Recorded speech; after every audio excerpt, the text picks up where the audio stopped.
bright. Power to the people we shine, giving fans what they need. Caribbean spirit, let's succeed. Every show with a good deed. Together we plant the seed.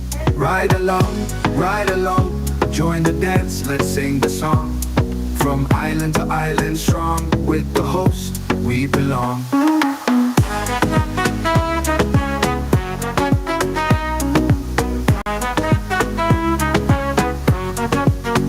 Energy high, heart so bright. Tune in, feel the light. Global love taking flight. Every ride a sheer delight. Making waves across the seas. Love and joy in the breeze. Ride along live if you please. Bringing hope with such ease. Ride along, join the dance, let's sing the song. From island to island strong, with the host we belong. Energy high, heart so bright. Tune in, feel the light. Global love taking flight. Every ride a sheer delight. Making waves across the seas. Love and joy in the breeze. Ride along live if you please. Bringing hope with such ease. Ride along, join the dance, let's sing the song. From island to island strong, with the host we belong.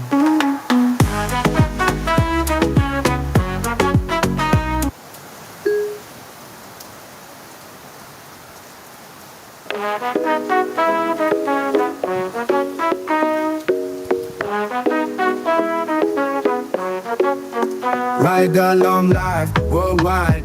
Feel the beat, feel the vibe.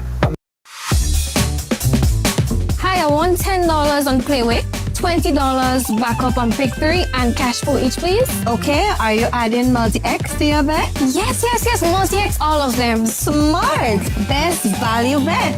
Backup and multi-X, you cannot go wrong.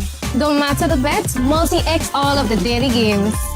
With multi-X added, your winnings can be multiplied 3 times, 5 times, even 7 times. So make it a rule. Add multi-X to all your Playway, daily pick 3, and daily cash for bets every day and for every drop, and watch your money grow.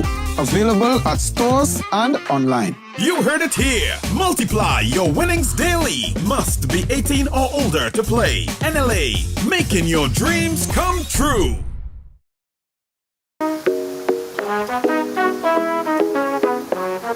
Wow. Welcome to Ride Along Live. Yeah, wow. If you're watching right now, you may not understand what you're hearing. That's rain, thunderstorm. And it just so happened that I decided to do the show outside. And now I'm thinking it's not the best idea because the water's starting to kind of wet the cameras and the computers and stuff like that. So hopefully the rain simmer down a bit. Otherwise, I may have to change location. Okay. Let me.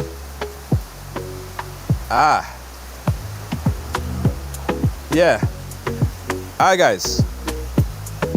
So let's watch it still and see how it goes, because it's raining pretty hard here in St. George's, Grenada. Welcome to Ride Along Live, guys. Whoever doing the rain dance, stop it now. We don't need more rain. It was raining all day. I had so much things to do. I didn't even get to do all of it.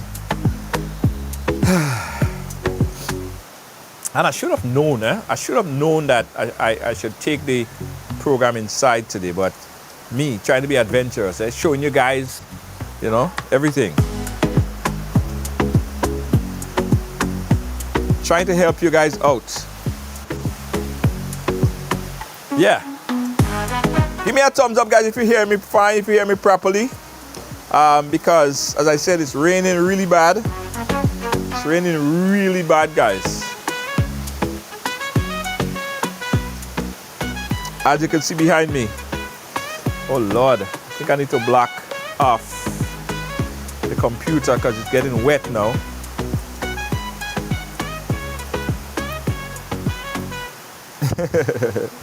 Hi, guys. I'm thinking if I should change I'm thinking if I should change the area that I'm in, which would basically delay us a whole lot. I don't want to do that because today we're going to be speaking with Rodney George, who is important in this conversation. Lord of mercy, look at the weather outside. Hold on.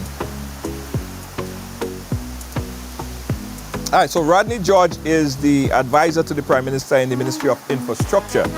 I'm sure that you guys have been hearing a lot about contract and alleged corruption. And I think the best person who could really give us first-hand knowledge about this particular contract and the tendering process is Rodney George, because he was intimately involved in the process, right? He's the one who structured or put together the contract. He was intimately involved in who have knowledge on who bid for the contract and just the whole process. So I think that it would give a lot of knowledge and information to the conversation, right? Because there is a lot of talk going around about it, and this is part one of it, because we are very, very. It's important for us to do our due diligence to bring the information to you. So if there is corruption as alleged, we want to root out the corruption anywhere corruption lies, anywhere corruption is, right? And any one of our citizens should be interested in rooting out corruption wherever corruption is, if that is the facts, right? So I think let's get on with the conversation here. And so let me bring on Rodney George here. Rodney, how are you doing? I'm doing fine, considering the... Hold on. Let me bring down my audio a bit. Yeah. All right, Rodney, you there? Yeah, I said I'm doing fine, considering the weather outside. You are doing much better than me, Rodney. I am, and I chose to be outside in the veranda, Rodney, and I'm getting washed away, literally. Well, protect your computer, for sure. Yeah, I have a little cushion here that's blocking the computer. Make sure you ain't get wet, but the camera is in front of me. My mixing board is safe, but I'm concerned about how the camera is doing, how the camera would hold up. But I think the computer is being protected a little bit here. I think everything is good. Okay, all right, cool. So let's go right into it, Rodney.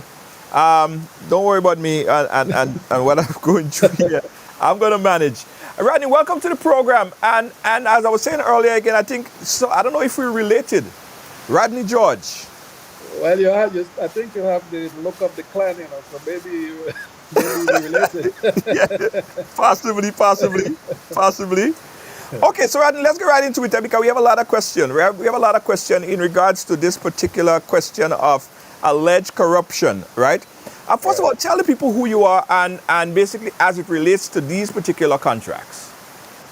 Right. Well, good. I guess it's good afternoon, Junior, and I guess good afternoon to those who are watching and listening to the program. First time I've been on your program, so that's a first for me. Yes. So I'm advisor in the Ministry of Infrastructure. So the ministry is the Ministry of Infrastructure, Public Utilities, Civil Aviation, and Transport. Okay. So, I've been involved in a lot of the infrastructure projects, especially some of the road projects that have been executed recently. And I guess the topic of conversation is the Cliff project, right? Yes. All right. So, I can give some background on that. I've heard in the media a lot of talk about corruption, and especially accusing Minister Williams. And I couldn't understand it because Minister Williams had absolutely nothing to do with this project.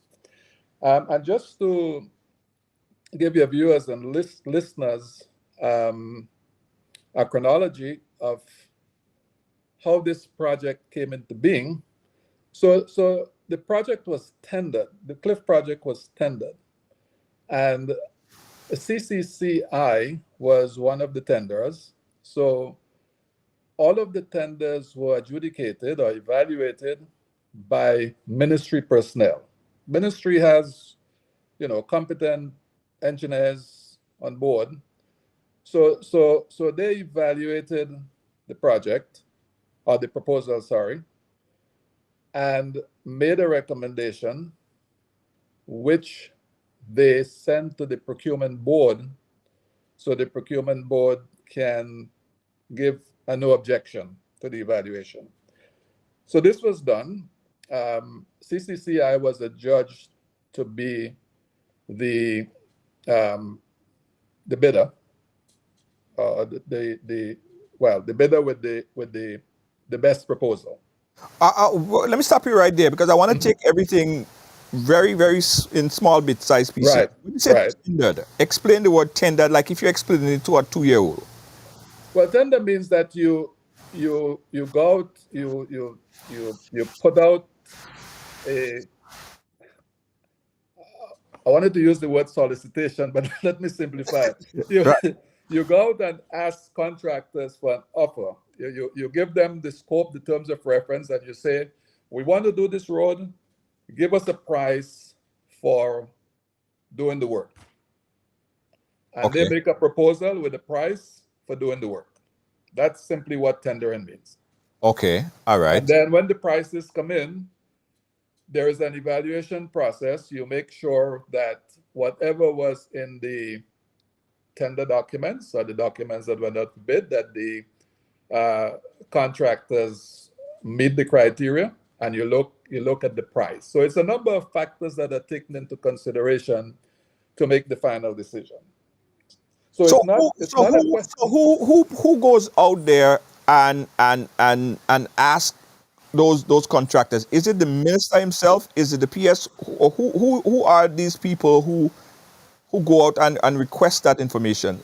Well, usually it's the chief technical officer and the ministry that would basically put out the tender, except probably if it's a project that is financed by, let's say, the CDB, they might put out the tender.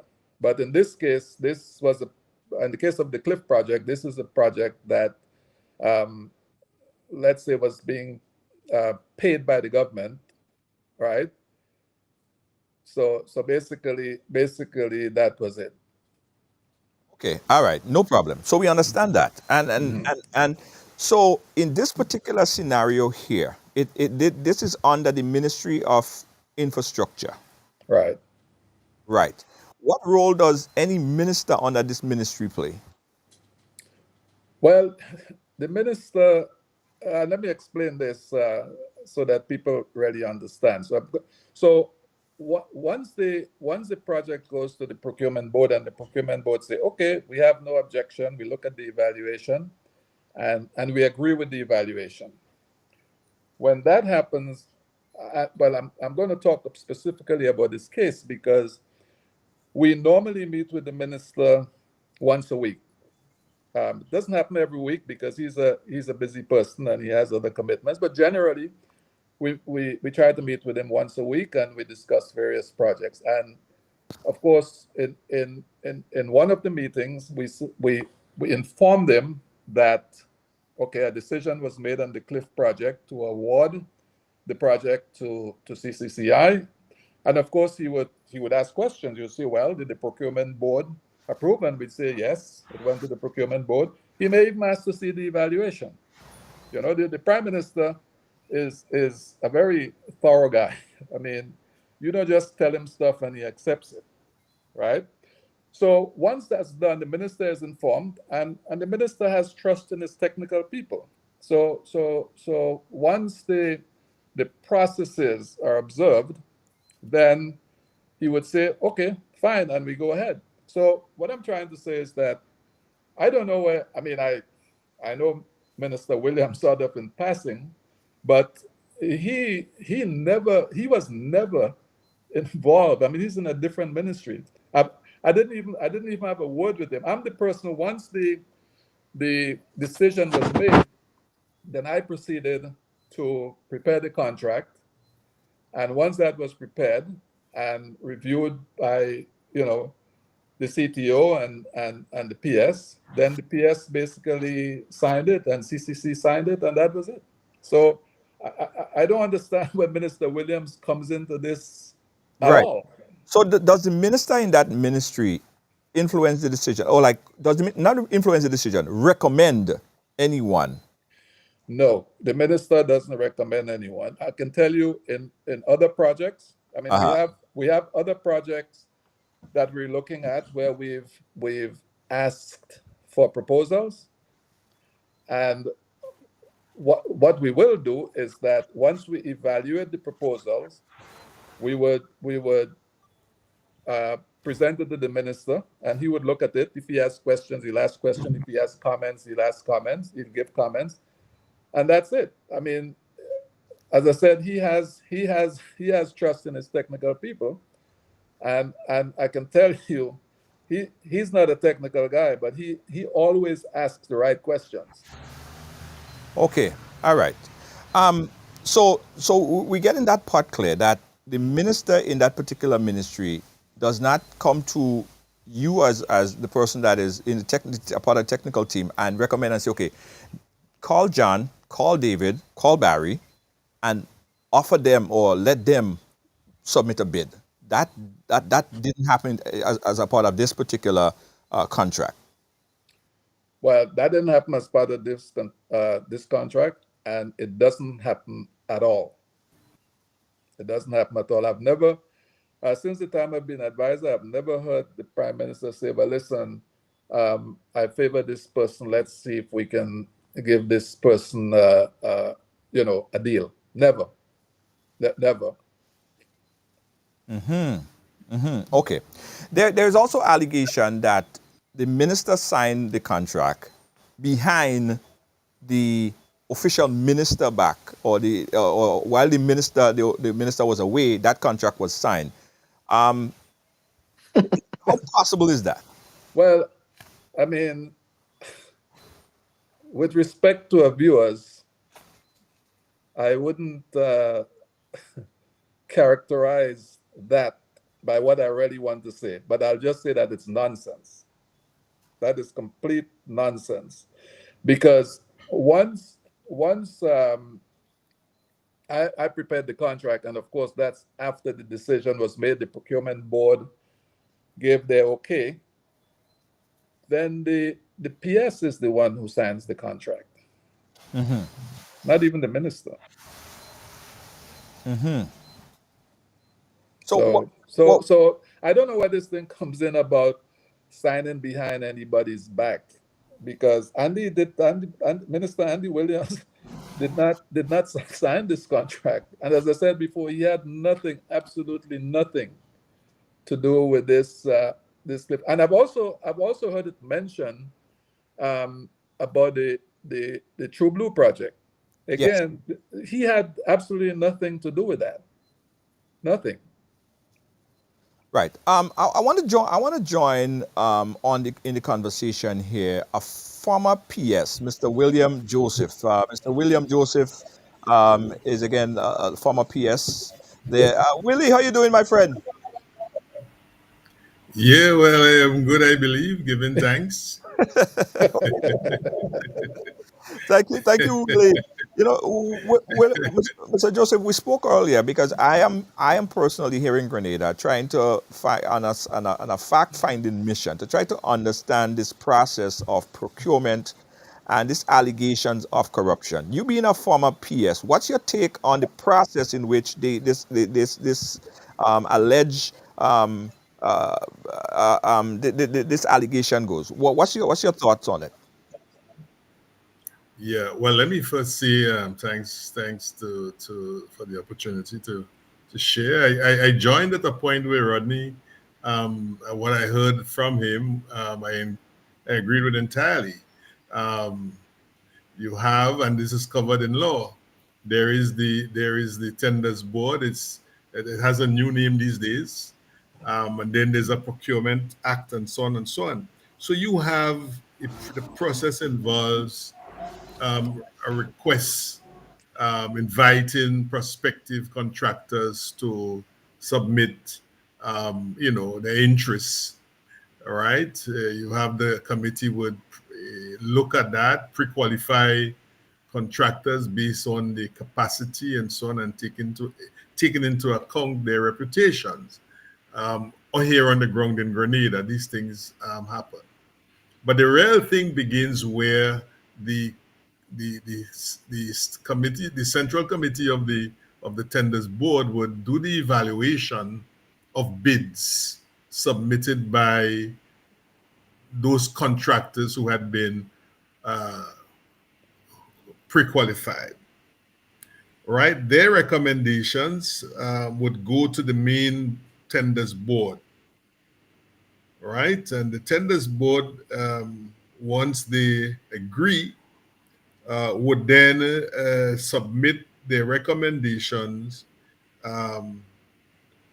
for approval to the cabinet. So the minister, no minister is involved in any documentary way regarding the preparation of contracts, the signing of contracts, and so on. That does not happen. Mm-hmm. Okay, I think culturally we would all understand that, and this is outside of the paper trail now, that you will have contractors who speak with Minister X or Y because they believe that or they think that when the thing gets to the cabinet, they would like somebody to give it, a particular individual to give it support. So you can have those kinds of informal contacts being made outside of the proper process itself. Okay, it's a cultural thing. I think it happens everywhere in the world. People need to understand that. But insofar as the official thing is concerned, once the cabinet would have given its approval, the actual contract is signed by the permanent secretary in the ministry concerned. That's where it's signed. The ministers don't sign contracts. They don't. So I think it's very, very clear. I heard Minister Andy Williams respond to this issue a few days ago at the press conference, and I did not disagree with him at all, which is really my understanding of the system for a very, very long time now. Right. Mr. George, during this process, right, were there any red flag raised internally or externally during the procurement process? No. As it relates to the Cliff project? No. I mean, we had one negotiating session with CCCI to try to get them to bring their price down, which they did a little bit. I mean, they were not obligated to do that because it was a tendering process. But no, there were no red flags. And I'm sure if there were, when the evaluation report went to the procurement board, they would have raised it, But they came back with basically a no objection, meaning go ahead, it's fine. Right. And so, how many? Oh, go ahead, Mr. George. Sorry. No, I was going to add that it's kind of sad and unconscionable that somebody could make these kind of accusations and besmirch somebody's character without the facts, and that's why I agreed to when you asked me. That's why I agreed to come on your show, because I've been seeing the news reports, and I mean this is terrible to mess with somebody's character like that. When you really have no evidence. Right. Former PS Joseph, has anything changed? Basically, the operation now, right? And when you was a PS, have you noticed any change in the structure of the procurement process from then till now? I don't think there's been any significant change. I know in my time, I don't think there was legislation dealing with procurement as detailed as it is now. So there is a specific act of the Parliament of Grenada dealing with procurement, right? So these things are all above board. And if anybody who wishes to learn or to be educated on the subject, you simply Google the thing and you read what the act provides. And typically it will lay out the process and who the competent authorities are and the stages in the process. So I don't know that there is anything that has been invented in recent years that different from what has been in place for a very, very long time. Yeah. Right. So, Go ahead, Mr. George. no, I was going to say that I think it's a good question that you asked, Mr. William Joseph, because I've never been in the public service. So I mean, I'm just relating the processes the process that I met there.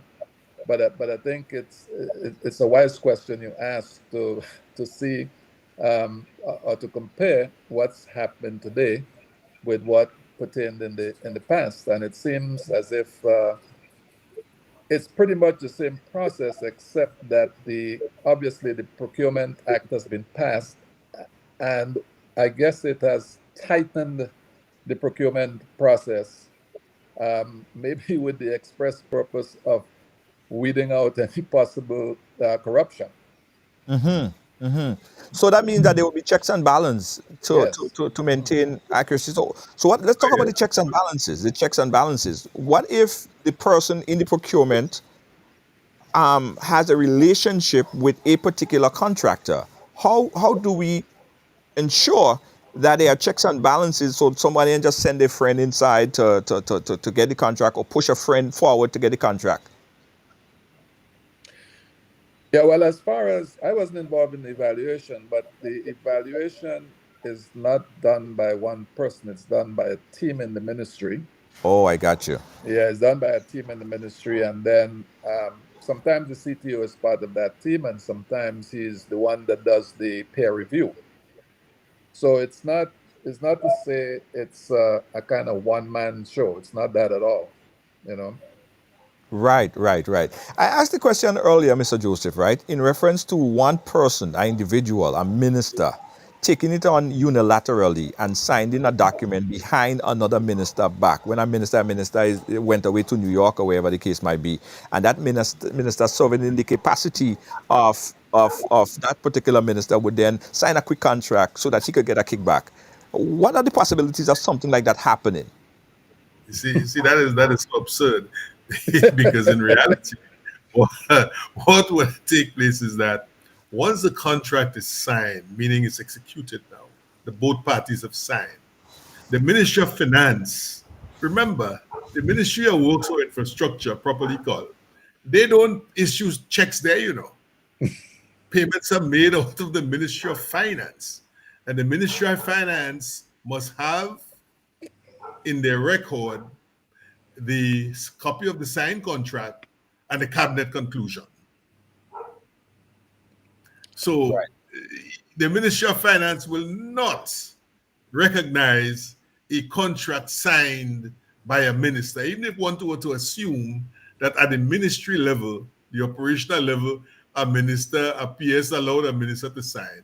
The guys at the Ministry of Finance won't let that stand. They won't let that stand. Well, So sorry.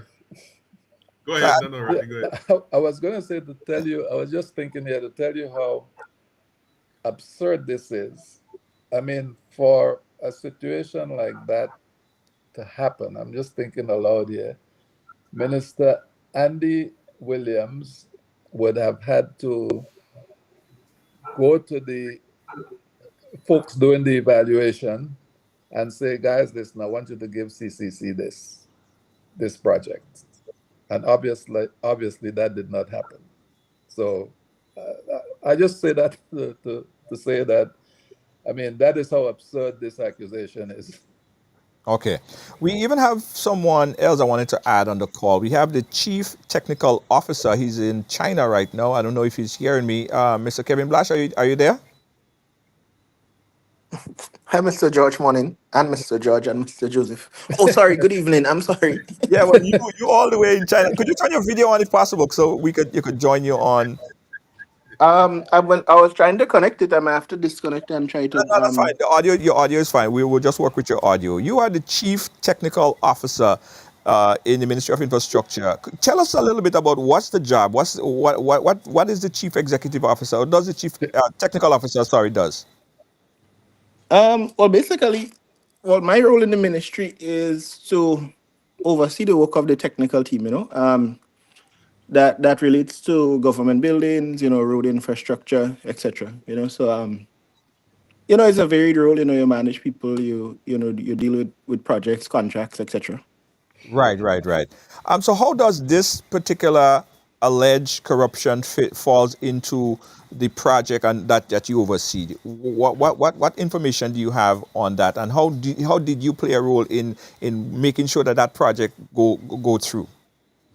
Well, let me just start by saying, right, some of the things that kind of have been, forming part of the narrative, as Mr. George and Mr. Joseph have told you, it's simply untrue. There is no other way to say it. Mhm. It's actually, I don't want to say ridiculous, but it's actually a little ridiculous that we even have to have a conversation like this, right? Yeah, the process is somewhat straightforward, you know, in terms of procurement. And just to update even what Mr. Joseph said is that, remember, even cabinet cannot assign a contract to someone, right? Mm. It has to be any expenditure of government resources has to be approved by the procurement board. Right. Okay. So not even cabinet of ministers, not even the cabinet of ministers could actually approve a contract of this magnitude. Again, it's over what 28,000 or 28 million or so dollars, right? This one is closer to 16. 16, yeah. Okay, okay, all right, okay. So you say not 16 even, point something. Yeah, not in the even, sense that go ahead. cabinet cannot give that type of approval. Ultimately it has to be approved by the procurement board. And you get a letter of no objection. That basically says the board has no objection to award a contract to this person for this money to do these works. It's similar to, like, you also get letters like that if you're dealing with the World Bank and the CDB. Is basically approval to expend resources from a loan or some type of financing, or in this case, government resources. Yeah. So I'm trying to understand. We have all this information. You saying that is absurd. The person who actually wrote the contract is disputing this. I even overheard someone that spoke to the contractor himself. He said he had no knowledge of this thing. This is completely absurd. Um, Yeah, the, the no, fa- and this is why it's a little yeah, some of the things that, like, they just cannot happen. Because also within the ministry we try to be, should I say, confidential, keep people on a need to know basis. So for example, even, so we don't really provide information or involve persons who don't have to be, in the process. So in the sense that, when the bids come in, they go between the evaluation. So, okay, number one, when the bids come in, they open before the board right. in a public meeting.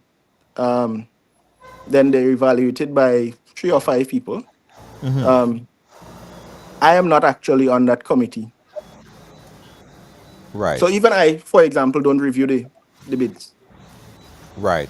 So an independent group of persons, review the bids, they check the technical competence of persons, the financial competence,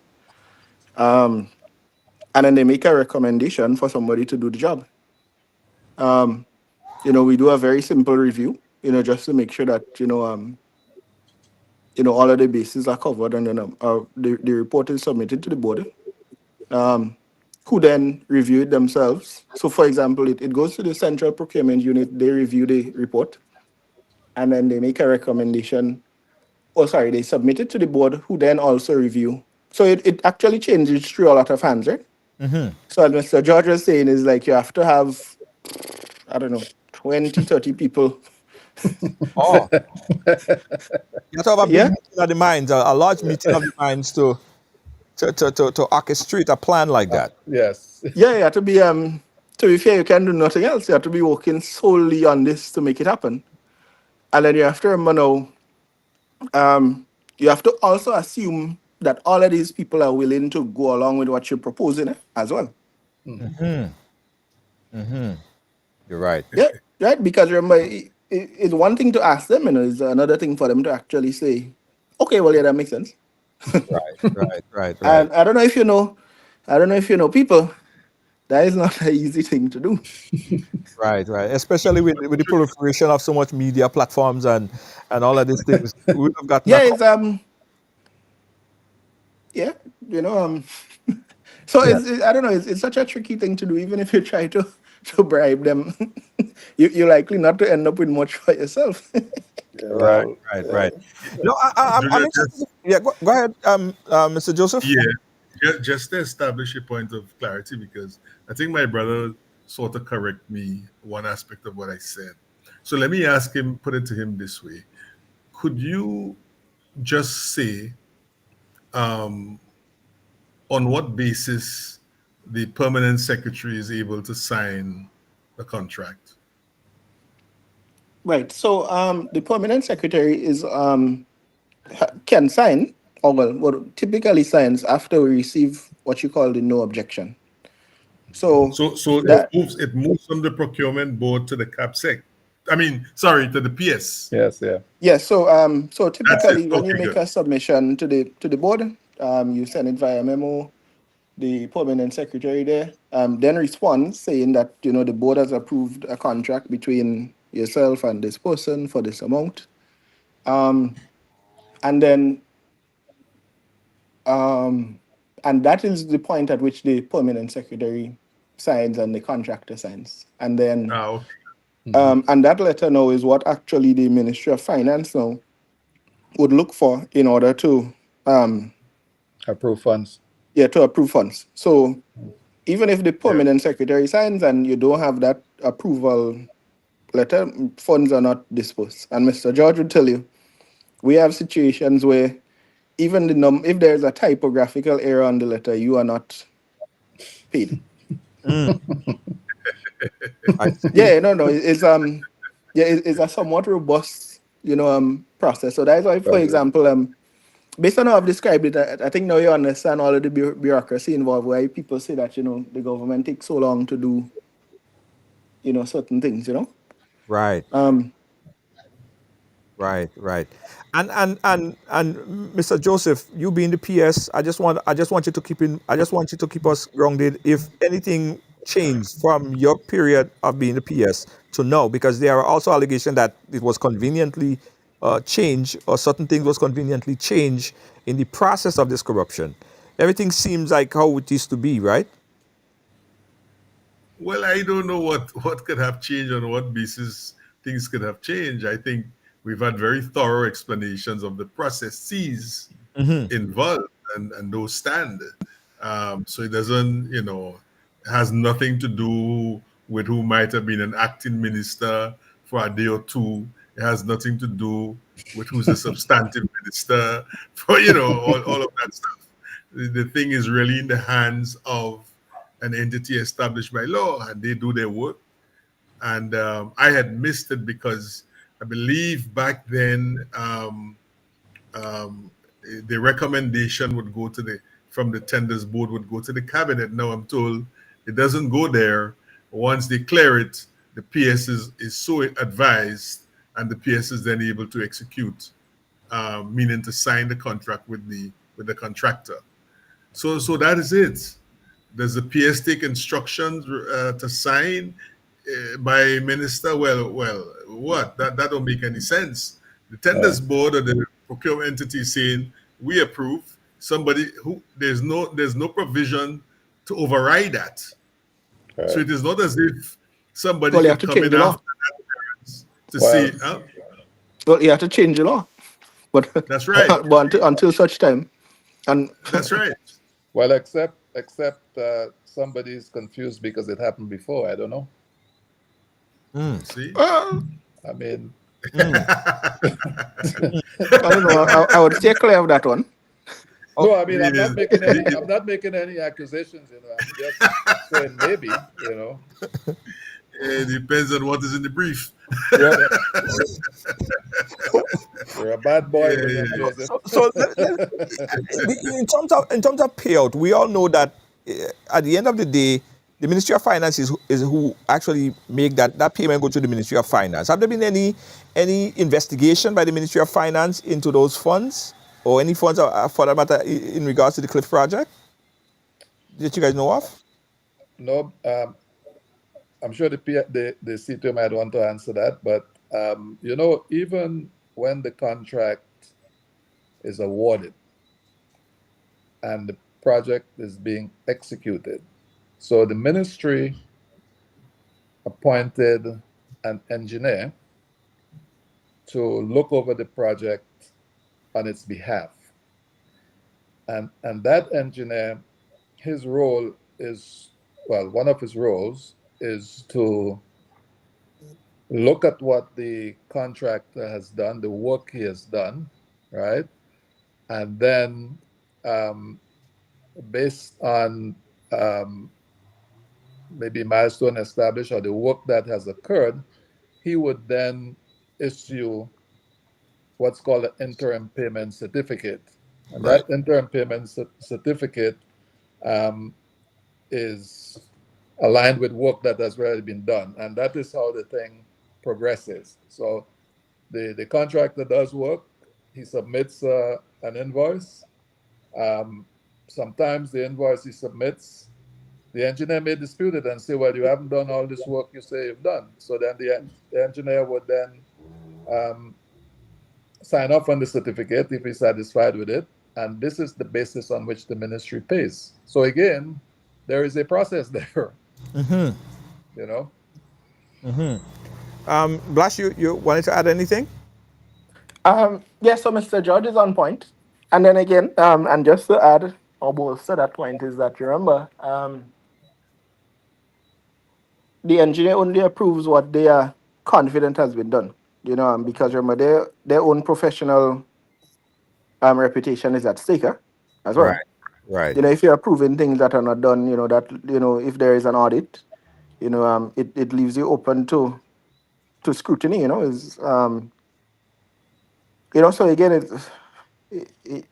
I would say it's a somewhat robust process. Yeah. And the persons who would have preceded me and would have conjured the law. I think they they did somewhat of a good job to kind of plan out for every eventuality. Right. What about conflict of interest policy in place?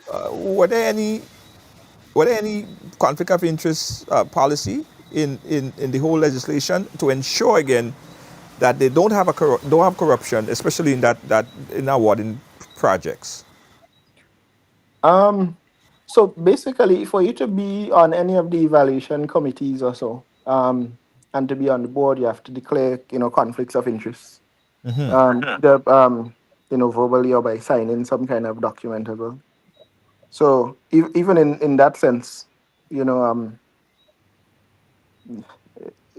in that sense, that is kind of treated with. Yeah. Yeah. Interesting. Louis, the individual in question here is threatening that the minister, the minister that's alleging the corruption, file a legal document, sue her if you feel like the information is not valid. Do you think that it's even worth it to go through the process? What's your take on it? And is it necessary? In other words, from your perspective, I know you do a program and you do analytic on various topics. What's your take on this whole thing? Should he go forward with some kind of lawsuit against that because this is libel? Oh, you're asking me that? Yeah, I'm asking you, what's your thoughts on the next step for them? Okay. Yeah. Well, no, any step at all, whether it's next step or other steps, is at the minister's discretion. And the minister might decide, let the thing just flow, and he's not going to bother. Another minister, another individual might decide, listen, this is too damaging with respect to my character, so let us go to court so that I could my name could be cleared and I be duly compensated for the harm caused to my reputation. So those things are the call of the minister concerned. So there is it. That's it. Right. Yeah. Yeah. But sometimes, Junior, Ah. sometimes when people make such I don't know, stupid and ridiculous um, allegations, um, sometimes, you know, you if your conscience is clear and you know you let's say you make a statement somewhere, maybe it doesn't even worth the while taking legal action, because it just, you know, it just gives the thing additional oxygen, which, you know, in my mind doesn't make sense. So you know, you let these people stew in their own folly, you know. Yeah. Yeah. This is partially why I was a little even hesitant to even, answer some of these things. Sometimes when you hear it, well, I guess for persons who know, you just kind of laugh Yeah, Right. and you move along. It's not something you give a lot of, should I say, thought to. yeah. Well, obviously, he's But getting a lot. He's getting energy because GBN ran it. Now we're talking about it. We have a panel discussing this thing. yeah, well, I mean, I think, listen, Junior, I applaud the fact that you're giving this some attention, and that's why I agreed when you come. That's why I agreed to come on the show, because I did see it on GBN last night, and I'm saying to myself, this is just so ridiculous. And when you called me today, I said, sure, I'll come on and say what I know, you know. Yeah, yeah, and we appreciate that you came on and do just that. Um, Closing words, Mr. Williams. I know you're very opinionated. Looking at this thing here right now, where do we go from here with this with these with this corruption allegations? Yeah. Well, we we live in a society that in which so much that happens in the public space now attracts scrutiny. Yeah, The people need to differentiate between adequate or deserving scrutiny, honest scrutiny, and dishonest, um, um, um, perhaps politically motivated scrutiny. So what is going to happen with us if we do things like that because we are sifting it through a political sieve? It's a problem for us. What does it say about us, right? And of course, there's going to be a victim. Mr. Andy has his, apart from his good self, I'm sure he has a family, parents. He might have children and so on, and they hear these things about their dad or their son, and it's a problem. So I think we're at a point where we need to urge responsible conduct by people in the media, right. right, regarding these things. These things are not difficult to research, right? All the laws of Grenada are available online. You go there, you begin there, in my view, right? If I earn $10 because I've done a consultancy for the government of Grenada or whoever else, and I decide to give $1 to somebody, that's where's the corruption? There's no corruption there. I give a gift to somebody. But to present a thing where by design, which is what that thing was all about, or sought to present, that by design, this thing was executed so that this payment was received in return. Now that doesn't help the society at all, because there's really no basis, as everyone has agreed, for a minister, in this case, the particular minister, to have done that, because he has no standing in the process that would give him authority All right. to put his signature on any paper of the kind. Right, So right. there you are. Yeah. Mr. George, you were saying? No, I'm fine. I agree 100% with Mr. Joseph. Okay. All right. In closing, Mr. Blash, what final words you want to say before you go out? I know you're in China now. It's morning where you are. What final words you have before we wrap it up in this segment? Not much to really add now, Mr. George. Just thank you for having me on and allowing me to shed some clarity. Right. Yeah, and, and hopefully, this is the last time we have to speak about this issue. Right. Right. Okay. Well, it's out there, so I'm happy that we have this conversation to add some clarity because there was a lot of things in the procurement process that I myself did not understand. So I'm happy that we have a former PS and, of course, infrastructure here to give us some clarity on how the process really go. Because it was a sense of confusion, especially yesterday after Grenada Broadcasting Network aired it. I got a lot of calls, people saying, how come GBN is talking about it and you not even talking about it? We need some clarity, we need some information. So I thought it was a good idea to bring these folks together, you guys together, to have this conversation, to add this kind of clarity. Any last word, guys, before we wrap up? And still, guys, we open up the phone lines. If you want to call in, you could call in right now, 718-701-5720, as we give the final words. Mr. Joseph, and we'll leave Mr. George for last with his final words. Mr. Joseph, any last words? I told you I'd give you my final word already, so Oh well, last one. Okay, yes. I stand by that. I stand by You that. stand by that. All right, good. Thank you so much. Guys, any last word, Mr. George?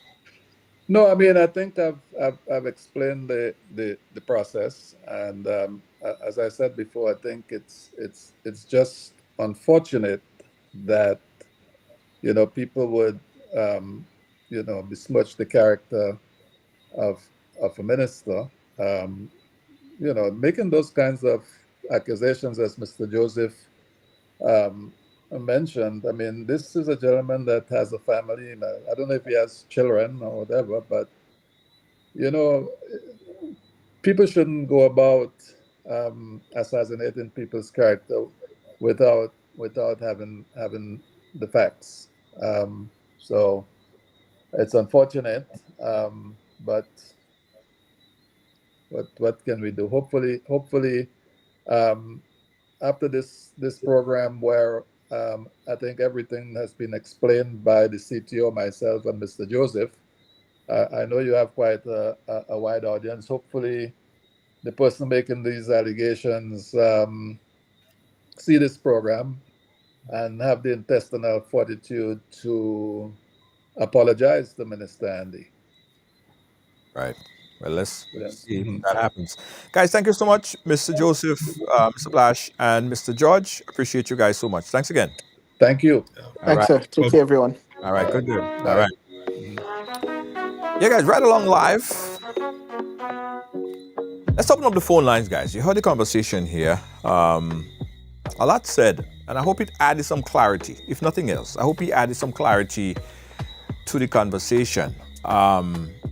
I was speaking to someone earlier, and I did tell them to call in because they have a difference of opinion on this. So I asked them to call us. So let's see if we get that call. Caller live, where are you calling us from? Hello? Hello? I caller. Hold on one second, caller. Hold on. Let me put this caller in here. Caller, hold on. Don't say nothing yet. All right, caller, you live? Are you hearing me? Yes, I'm hearing you. Okay. Are you hearing me? I'm hearing you now. Yes. Go right ahead, caller. Where are you calling us from? Well, I am calling from Grenada. This is Jenny Simon. Oh, this is Jenny Hello? Simon. Oh, nice. Yes. How you doing? It's funny. I invited you on the program a couple months ago, but you never came. And you calling now? I would have liked to have you here. You invited me on a program a couple months ago. Yes. I have the You're talking about 2021 with the TGM thing. That's a couple months ago. Well, whenever it was. That's a couple months ago. Whenever it was, I invited. Forget about that because that's years ago. Hold on. Let's deal with today. Hold on, Jenny Simon. I invited you so you could have your full-blown interaction on the program. You didn't come. But I'm happy that you called now. It's my choice not to talk on your program about TGM. So I didn't ask you about TGM. Anyway, Jenny, go right ahead, Jenny. Go right ahead. Go right ahead. Ago. Go ahead. Go ahead. I listened to the entire program. Okay. And what I want to know if you guys understand what's bribery? Do you understand what's bribery? Hold on. I'm not hearing you. No, hold on. The panelists just jump off. Let me get them back on. Hold on, Jenny. Don't move. Don't move. Stay right there. Let me get them back on. Blash, are you there? Hold on. Let me get the guests back on the pod. Could you come back on? Could you come back on the link? Hello? Could you come back on the link? Okay, so he's back on. All right. Mr. George, are you there? I'm here.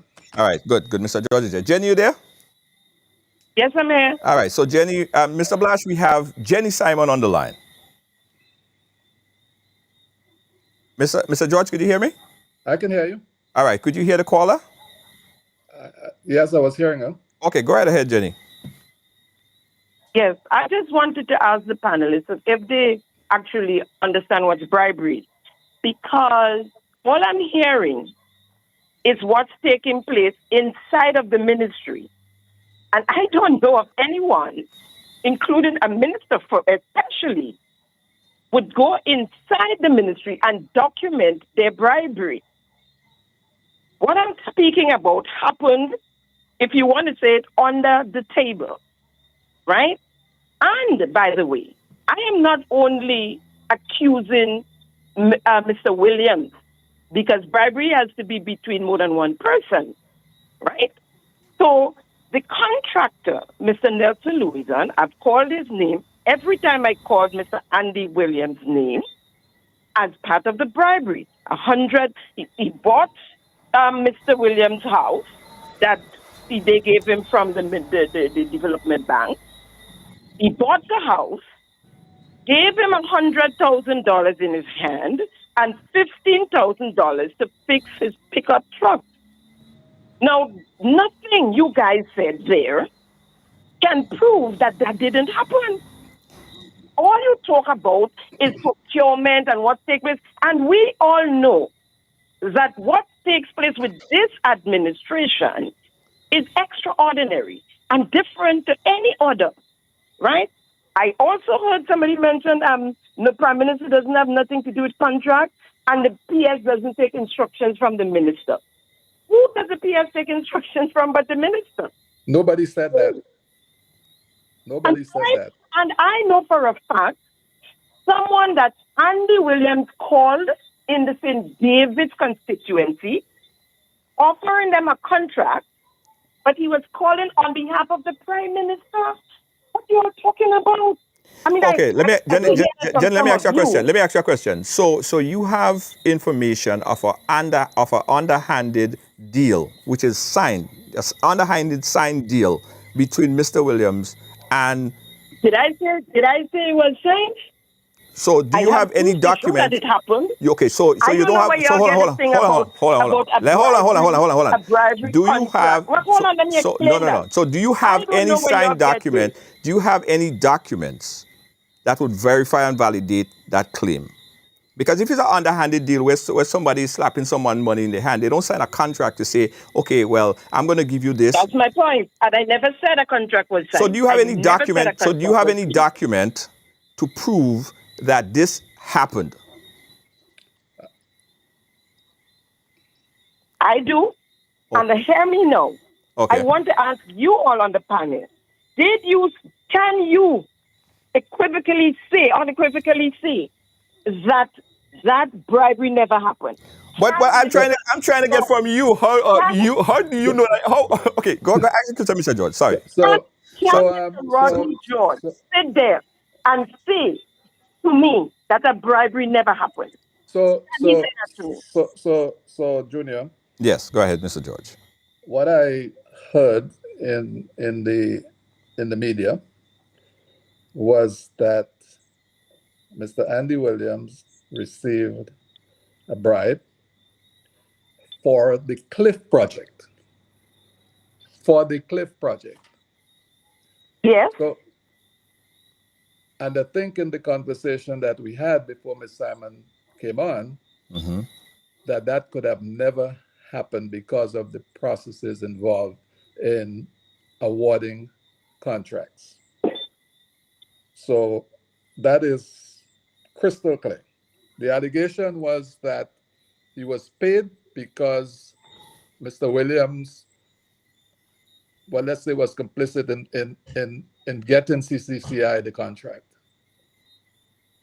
And as explained by myself and the CTO, because of the rigorous process involved, that could have never happened. Never. So, I mean, Ms. Simon saying about money was exchanged, but now she's not relating it to the Cliff project because that's what was in the media. That's what she said. That is related to the Cliff project, which is hogwash. To the Cliff project. I thought that was clear. That's what we're speaking about. We're speaking about the Cliff project. Yes, I am relating it to the Cliff project. Well, it never happened. It couldn't have happened. Because that was the whole idea. The idea was that I said Andy Williams took a bribe from the contractor of the Cliff project, Jenny, we Mr. want Nelson Louison. we want the evidence to show that it was a bribery. We want the evidence to show. Saying that it's a bribery. After I heard some of the panelists say all kind of things are ridiculous, it's what, and spoiling character. And then at the end I heard, well, I don't think we should bother go through that. If we go through suing, it will add more fuel, no oxygen. How would it add more oxygen? As a matter of fact, what it would do is end the whole thing. Jenny, you in the media, I'm in the media, we do this, right? If you have evidence, we want to see, if you say that there is a bribery, underhand passing of money, we need the information, we need the evidence, because anybody could say that. I could get up any Monday morning and say that. Yes. No, you can't say that because you don't have the evidence. No, because I can say so where the evidence? You cannot say that. So present because the evidence. You will not get up. And I will not get up. I will not get up and just say that somebody took a bribe, especially like that, a minister in a project. I will not get up and say that. So I don't know if you will get up and say that just so. No, I wouldn't get up and say that. Right. Will not get up and say that. But initially you said that it was signed by the minister. So it's now. No. The minister keeps saying that. What I said, right. It was signed off. Now, signed and signed off has two different meanings. Signed the minister didn't sign off on anything. Or authorize. Signed off is to approve or authorize. What I said was signed off. I never said. So hold on, Jenny. Hold on. We have the person right here now. So, Mr. George, was the contract signed off by Mr. Andy Williams? No, Andy Williams had nothing to do with this contract. So, Jenny, where are you getting the information? Where do you get the information? I don't expect to hear anything different from Mr. George. Right? I don't expect to hear anything from Mr. George. Why not? Mr. George is advisor. Mr. George is right up in there. Mr. George is in bed with the NDC. What I can tell you, the Prime Minister was away, and I could prove that. That's easy to prove. The date. The Prime Minister was away, and Mr. Williams was acting as Prime Minister and Minister for Infrastructure. I do expect Mr. George to say anything else. So did he do it? He did it behind his back. He did it.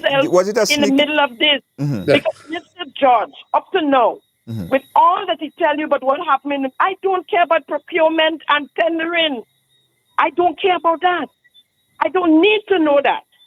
So all of this, Rick will take you through a whole contract that the way it used to happen, and not the way it's happening now. The way it used to happen. Yeah. But we established that what's happening is happening now. I want to be kind here. And the reason was to cut all red tape. That's what nation builders is about. Jenny, Jenny? Hold on, Jenny, hold on, Jenny, hold on, Jenny, hold on. Let Sorry. Mr. George speak No, for no, a bit. no. Let me just No, finish let what him I'm speak for saying. a while. Jenny, let him speak for a while. I You come- control you it. coming Hold on. up. Mr. George, go ahead and speak. Mr. George, go ahead and speak. You know, To say anything, especially after Hold on. all you said Hold on. Mr. George, hold on. earlier on in the program. Jenny, hold on 1 second. Hold on 1 second. So Hold I on. don't expect him to. Jenny, hold on 1 second. Mr. George, go ahead and speak. you know,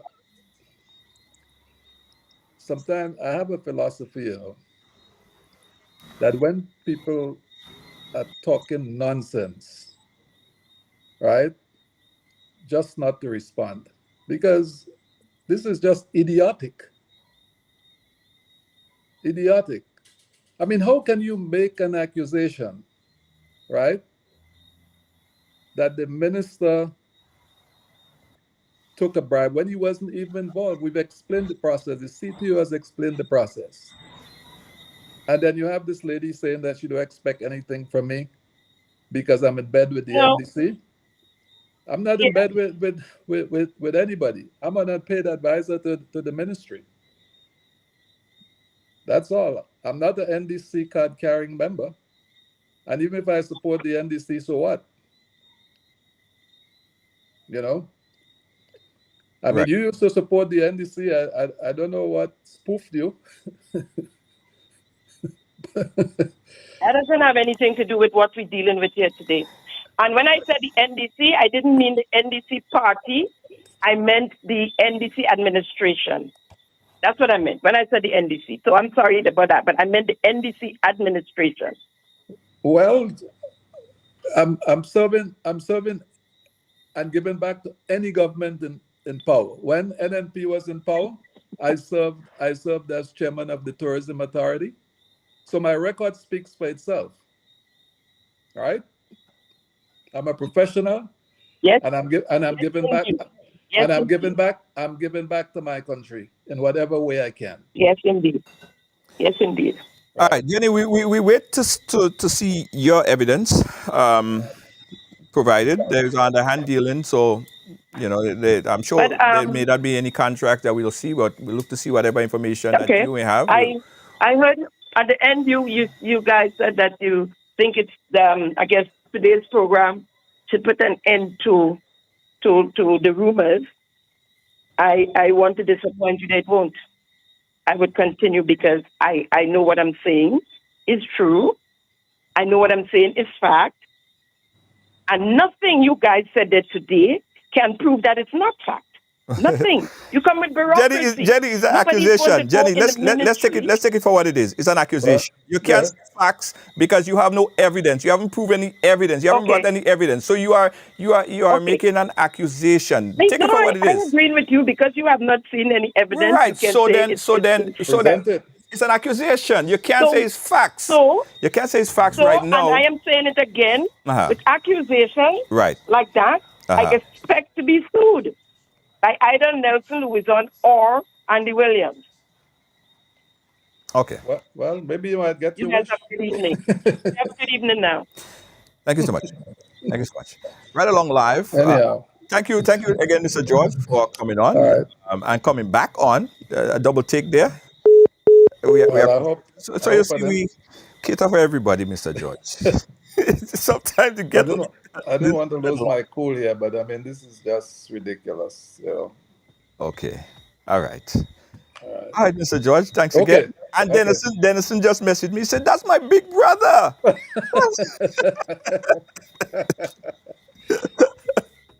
All right, Junior. Take care. Thank you so much. Thank you so much. All right. All right. Cool. No problem. All right. Ah, boy. Right along. I thought I was... Okay, let me take the next call. We got another call on the line. Caller, live, where are you calling us from? I am calling from Brooklyn. Brooklyn, New York. How you doing? And I hear the voice. I know who that voice is. Familiar voice. How you doing, Mr. Michael Batiste? Well, I don't know how ethical is this for you to be balling out the caller's name, but yeah, I guess ethical. I guess St. Andrews people do all kind of things. But you have to identify yourself. Jenny Simon just called. Michael Batiste is calling. It's ethical. There's nothing wrong with that. No problem. There's greater things I want to discuss other than identification of a color. No problem. No problem. But nothing unethical. Go ahead, Mr. Batiste. I miss Mr. Joseph intervention. I regret very much I did not hear him. Let me say that I have a lot of respect for William Joseph. I can say with some measure of certainty that he was one of the better PS in government. The other gentleman that there, he said he's the advisor. I've never met him, but of course I respect his opinion dearly. In listening to you trying to interrogate Jenny Simon. Interrogate?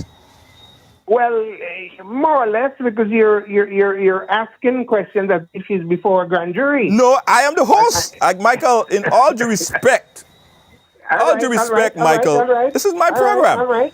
I have to ask you this question. All right. Let's run past that a bit. That's all right. No problem. Now the two distinguished gentlemen. Yes. They are talking about procedures, administrative procedures. Yes. That will take place in the ministry. A minister does not sign contract. Okay. And I wanted to make that very clear. Let's get that out of the way. Right. Okay. A minister does not sign contract. Okay. Good.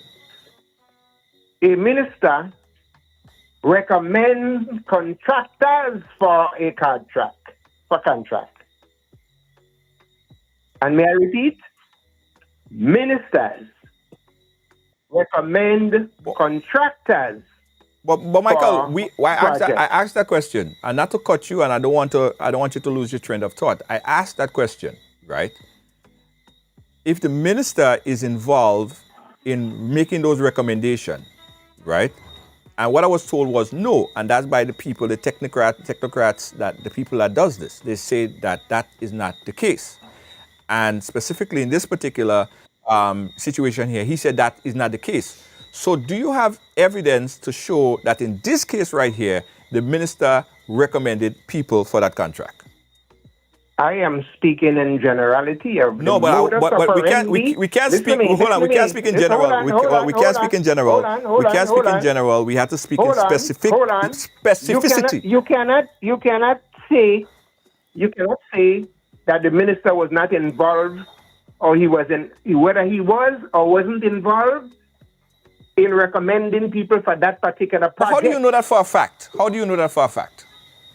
Because it is how the system operates now. You don't know that for a fact. It could be alleged. All right. Well, I don't know if we're talking as if we're in a bar room and we're arguing. I thought you would allow me to make my contribution. I know. I want you to make a contribution. No, I want you to make a contribution. But if you keep tripping me off like that, it means like you're trying to. No, Michael. No. Listen. I am trying to get clarity. And I'm looking to learn myself. So if I don't understand something, I would ask a question. Okay, whenever there is a project in a constituency, right, the representative for that constituency will allot contractors in his constituency that he's comfortable with. Right. He will then recommend them or invite them to bid on such a project. But do you know that for a fact that this happened in this particular case?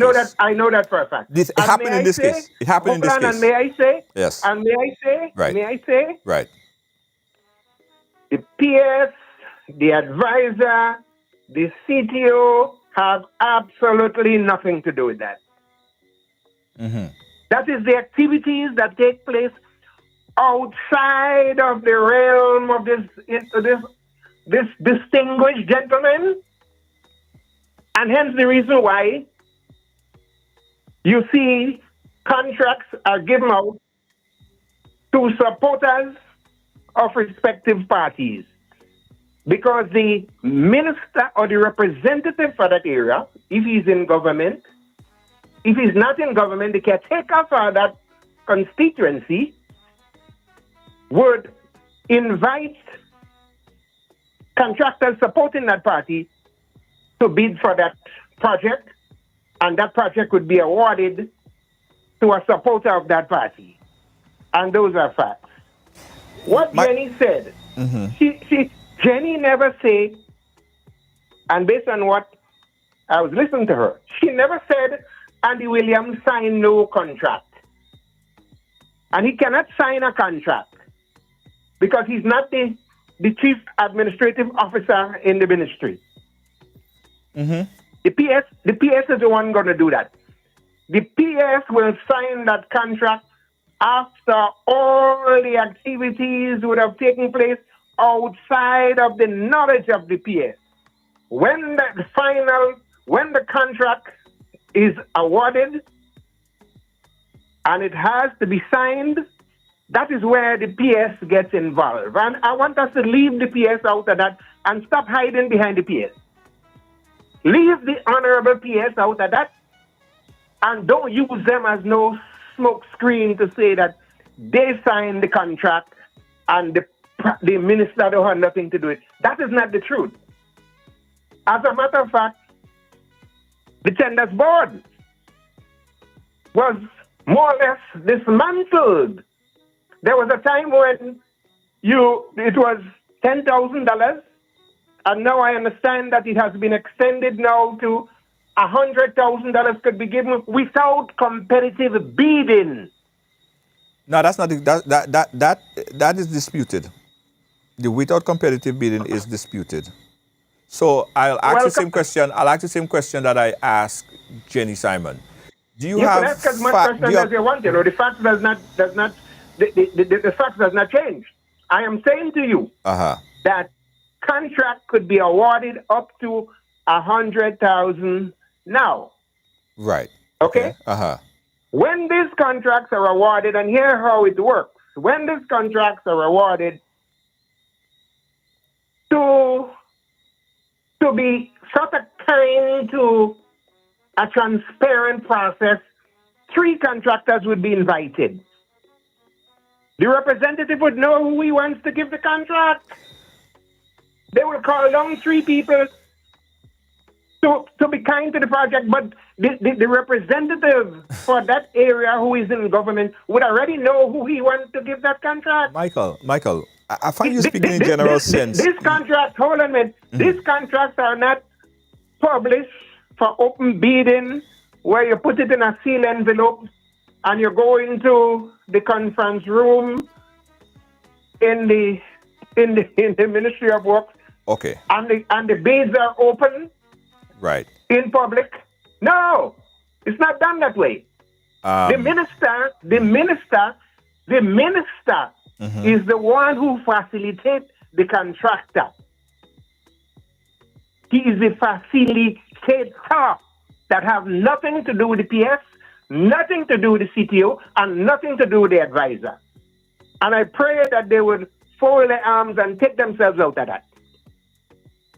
There's a process, a long process that takes place between the representative or the minister and the contractors as to who will get that contract. Right, but you said about open bidding. Hold on, let's go to that. $100,000 now without open bidding. But this was a $16 million project.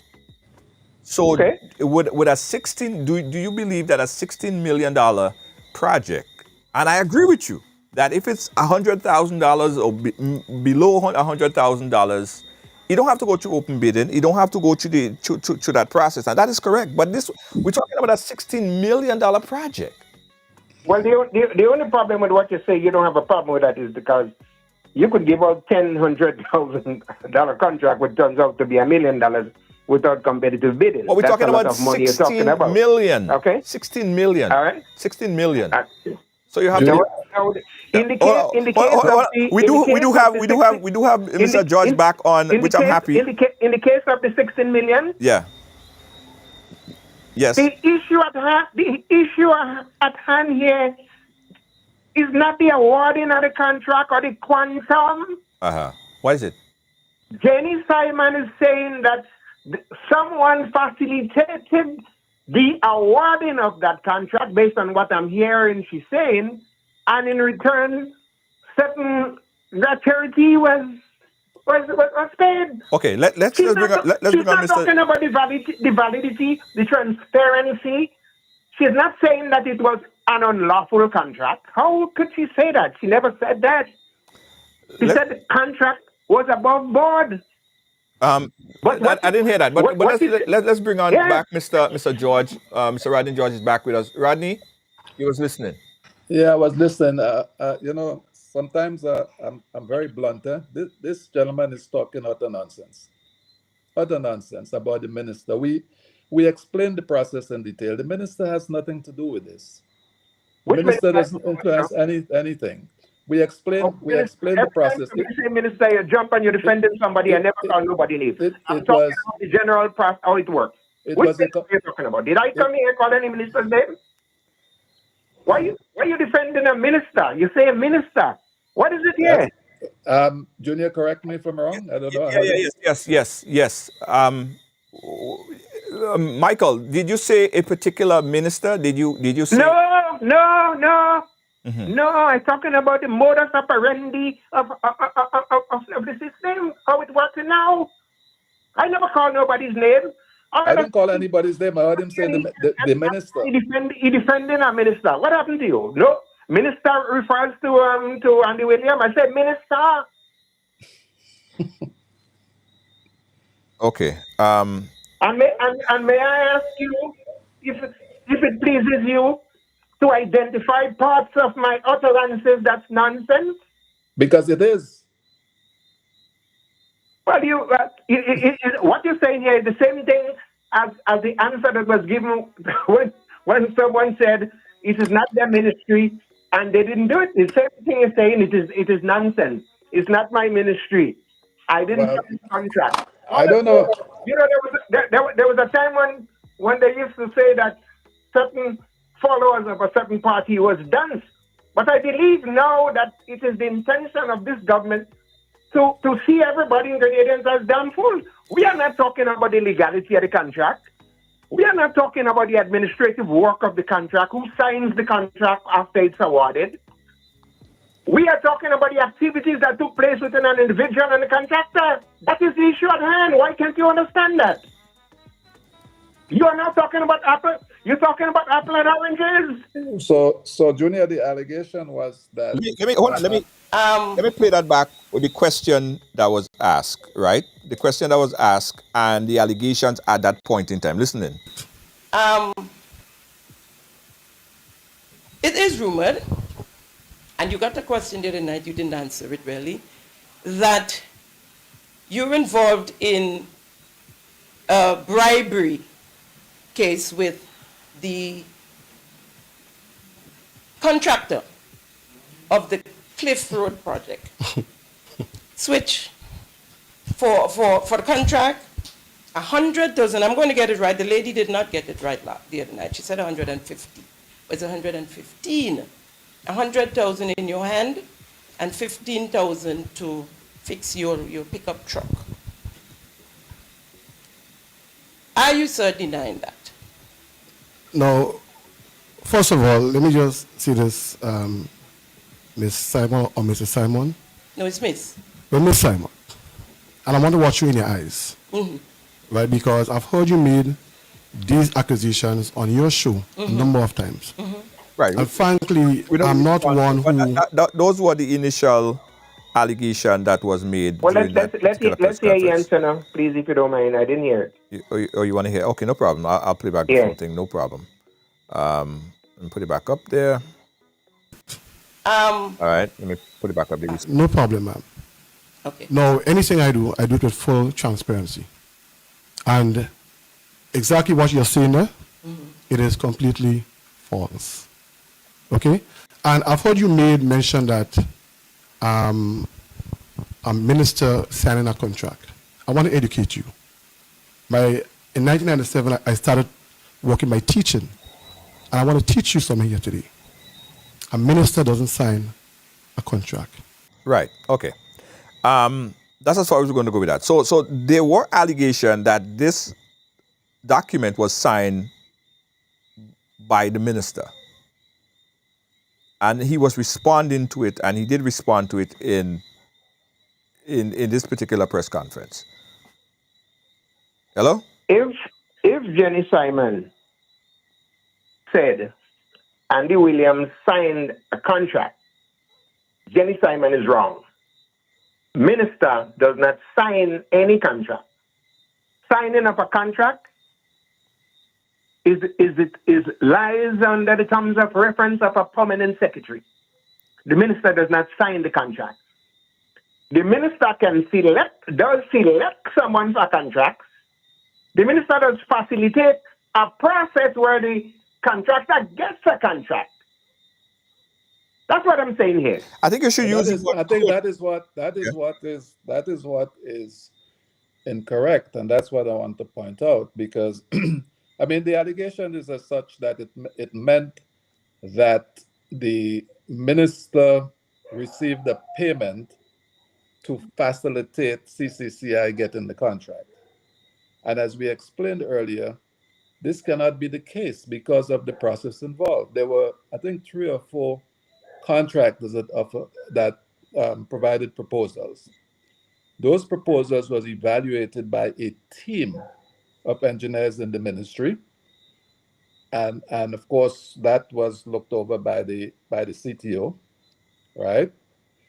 And then once that evaluation was done, it was sent to the procurement board so that they can give the okay.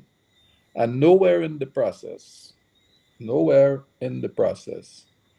was Andy Williams, Minister Andy Williams, involved, because infrastructure is not his ministry. The Minister of Infrastructure was not even involved. It was only after the procurement board gave its okay, and I know I'm repeating myself here. In our weekly meetings with the Prime Minister, we would inform him and say, okay, Minister, this particular project, the procurement board has given the okay, and we will go and we will sign the contract. Period. I mean, if he has questions, he will ask.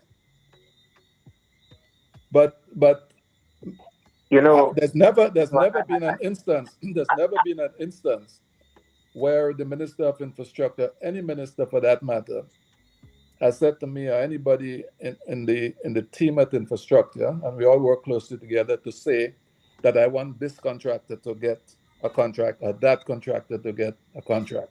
Never. Right. So, Michael, we have to end it there, right? But I want to say, Michael, let me just say this, right? Do you have any physical evidence that will go contrary to what Mr. George is saying in terms of this particular contract? Not hearsay, not what she say, not what he say. I have never made any allegations against anybody. I don't know why you. But you are supporting an allegation. But you are supporting. No, I'm just saying you are supporting the allegations. What I'm saying here, and let me hasten to say a word on what the gentleman just said about is not his ministry. I wish he wouldn't say that. The Prime Minister is out of the country regularly. So, Michael, what you are saying is that it was a sneaky move. Why are you saying that to say what? I mean, no, I'm asking the gentleman. Yeah. You saying that to say what? It's not his ministry. Is the Prime Minister? The Prime Minister ministry is his ministry? Don't he? Well, he was the one accused. He was the one. Talk better than that, man. Everybody in Grenada is not jackasses, man. They're telling me it's not his ministry. Well, I don't know. Maybe you're describing yourself. I don't know, but. I don't know. Okay, I have no problem with that. Because we gave. I think in trying to come in on a public forum and telling me it's not his ministry. Well, he's the one that was accused. That's why I said that. He spent a substantial amount of time in that ministry. Michael, so why are you adding that? Let me ask you a question, Michael. Was it a sneaky? Do you believe the allegation that the minister was sneaky in terms of signing the contract behind the back of the prime minister? So. But he has to be be. But are you alleging? Are you agreeing with the allegation that somehow the prime minister was in the air and Andy William went in the, okay, well, I'm the minister now, so let me go and sign this contract now so I could benefit from it?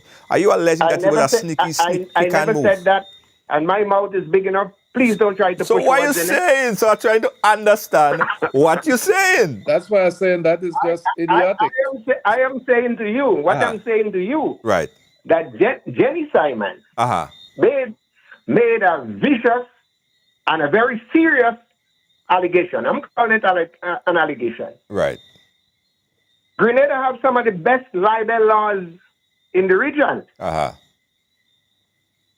And if Mr. Williams feels he is wronged, he holds very high position, acting prime minister, minister of MIT, representative for South St. George.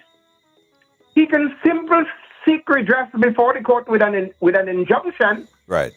And in that injunction, he can ask the court to put a bag over over Jenny Simon's mouth. And Jenny Simon then will have the opportunity to come before the court. She too will say, I can show cause why I should continue saying what I'm saying, because here is the evidence. Why are we jumping and dancing like that when there's a platform for redress? But here is what I don't want to get myself involved in and in my name being called in this, right? If I'm going to make any statement here on the platform, it's going to be backed up by the facts, right? And that's what I'm asking. Same thing I'm asking for you. I'm not going to support an allegation unless I could see some facts. So if you could provide me, or if Jenny Simon could provide the facts, and when she do, I will be more than happy to come here and show all the facts and information. Michael, you are supporting. You are supporting the allegation. You are supporting the allegation. So I'm asking you. I am sitting on the sidelines. Okay. I am listening, right. And I'm saying that the arguments that advance is irrelevant. Okay. All right. The arguments that they're putting up now is an effort to mislead people. Okay. Because whether or not Andy Williams is the Minister of Infrastructure, he acts regularly, so that is a non-issue. Andy Williams cannot sign a contract, but that does not prevent he or any minister from interacting with contractors. Okay. Inviting contractors to bid and selecting contractors. That's what I'm saying. That's the last thing. I don't want to beat up. I don't want to beat up. I don't want to beat up that point to the degree. But I'm saying if we're going to say that, anybody could. It's possible that he could do it. It's possible that this person could do it.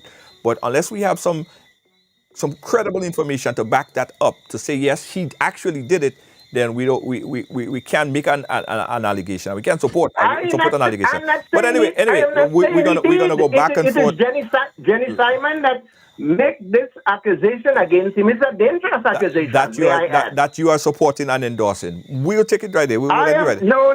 I am not. Michael, I have to move on. Do better than that. Do better than that, Junior. Do better than that. No, Michael, you called in and you are supporting. No, you are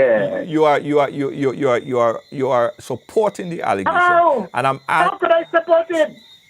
So are you? So Michael, Michael, let me ask you a question. Are you not asking? Are you not seeking information that would verify the what was presented? Are you not seeking information? Let me see what you have. That is not my calling. But before you support an argument, I am on the sidewalk. I am on the sidelines listening.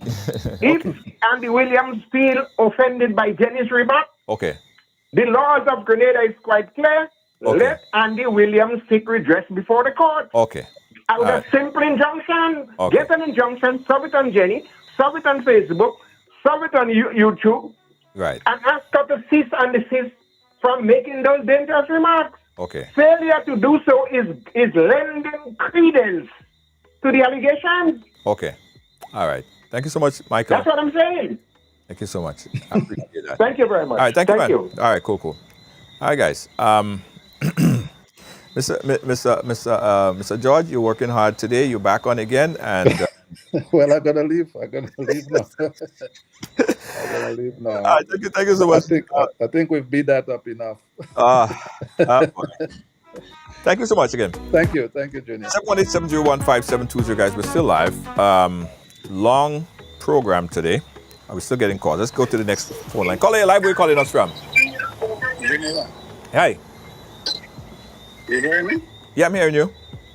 Good. Yeah, I have problem with Mr. Michael Baptiste. When you accept his call, you introduce him to the program. Michael Baptiste was supporting the allegation, and you was trying to get him straight on that. So you went back and get the clip from Jenny. Okay? And when you play the clip, then Michael changes his tone. So he came supporting like a madman. I say so because when you play the clip, that is when he doubled down. And Michael is too big for that. What Michael is doing, he's playing politics and not trying to help people to have an understanding. You have a gripe with the NDC as how Jenny have. So anytime the NDC come up in the field, you will hear Michael, you will hear Jenny. Now, I am sorry for Jenny saying. Is a woman I know. Okay? We all were in the NDC at one time. She gone, I remain. But I don't take sides. I deal with issues. How she arrived at what she's saying, I don't know. If she have the facts available to present as to defend the allegation, and to see how Jenny speak like someone who not learn. You come and you're saying what an allegation, but during the press conference, you are making it real to the minister. Okay? She's saying that she have the facts, she have the evidence. So she changed from an allegation that she started on, and she is confirming it. And when I heard Jenny saying that, I sat home and I said, I'm sorry for Jenny. Who is aiding Jenny? I don't know. So you're saying when she came to the press conference, instead of she saying that there's an allegation, she should have come out and say, it's facts because I have the information to back it up. No accusation, which she did not say. Right. But she came up with an allegation, but then later on she confirming to what she's saying. So on that ground, anybody who looking into that will see that Jenny is saying, yes, it is so. She pointed to the minister, you know, and she told him about some other, I think it was on GBN, or he didn't answer the question and those things, you know. Listen to the clip properly. Mm-hmm. So if Minister Williams is going to take Annie to court, Jenny to court, it is correct for him to do because she is tarnishing his reputation.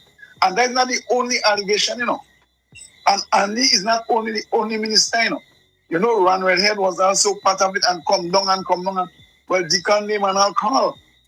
But I think what she did, she walked right into the trap she set for Andy, and she get caught by what she said. And she's still disputing when you're trying to help her to understand what these three gentlemen you have on your program was saying. She is trying to show something else who is in bed with the NDC. So these three gentlemen now, what they are doing, they are protecting Andy Williams. And they're not dealing with this substantial issue. Jenny has to be very careful. And Mr. Michael Baptiste, you must realize young people listening to you, and they need to learn. You are experienced parliamentarian and cabinet minister. So they expect you to come and say better than that. I know the minister, anybody could help me here, the permanent secretary is the manager in the ministry. The minister is the liaison minister between the ministry and the cabinet. So he or she goes back and forth. So you bring the issues from the ministry to the cabinet. Decision taken or whatever, you go back to the ministry, give it to the cabinet secretary. he or she has a management committee working with us. As far as I understand, anybody could help me better, I'll be grateful. Now, he made it clear that minister don't sign contract. What does Michael do? He heard that, but he stick up $100,000. Now, come on, if you're the minister in your constituency and you have little road projects and things to do, but you come into play, that's $100,000. But the issue is 16,000. 16 million. 16 million, sir. Yeah. Okay? So now, this is a huge figure. Michael still tried throwing cold water on that. So when young people listening to him, how will they learn? They must turn their back on elders like that. Because you're fooling people. And but not fooling, you're trying to fool people. But you're making children laugh at you. But I'm saying that before I go. I'm sorry for Jenny. Okay? Because she'll have to suffer the consequence. All right. Thank you very much. Thank you so much, caller. Thank you so much. 718-701-5720, guys. I have to use my phone here like this because for some reason, the Bluetooth doesn't go through the board. So if you want to call straight to the system, you'll have to call direct, all right? Otherwise, I have to use my phone on the WhatsApp. So call direct, 718-701-5720. Let's hear your view on this topic right here. And we want all sides to ventilate on their issue, right? As you see, everybody watch right along. It don't matter. Everybody watches this program. Got another caller. Caller, where are you calling us from? Hi, Junior. I'm calling from Canada. Canada, go right ahead. Junior, I find Jenny's obsessed with Andy. I don't know if Jenny wants to be Andy's side chick and Andy don't want or something. Let's not go there. Let's not go there. For somebody who is in the media, I find Jenny is very dunce. And Jenny's starting to believe her own lies and she needs to stop it. And I think Andy should really and truly take Jenny to court. Just for she to have some kind of like cap on she mouth or something. Because Jenny is trying to, even if the man name is explain and they say, okay, well, he's not, Jenny still come there and Jenny trying to make the people believe that Andy do it under the table. It's like she trying to make it believe like, okay, no contract is signed, but it's happened. And she have the facts. Where is the facts? Come out with your facts. Come out with your receipt and show that Andy do that. So and she's scandalizing his name and she's destroying his character. So she's trying to make people believe now when he is in the acting prime minister, that's when he do it. So something need to be done about Jenny. And you see this Michael Baptist, for somebody who was in politics, he need to stop it. He need to stop it. Soon as you play the video, he hush him out now. He realizes his song is very stupid. And it's about time for Michael to stop that or leave your show alone. Don't call on it, don't come on it, don't call on it. Because it's making no sense. Not because you don't like NDC and you're an NMP, you have to make NDC feel like they are the worst. They are not the worst. They're trying their best to do the best they can. And they're making people feel like NDC is so much in corruption. They take it NMP corruption and bring it for NDC. Now they're making people realize how corrupt NMP was. Thank you, Junior. All right, thank you so much, caller. Thank you so much, caller. Got another caller on the line, on the direct line. Let's take this caller right now. Caller, live, where you calling us from?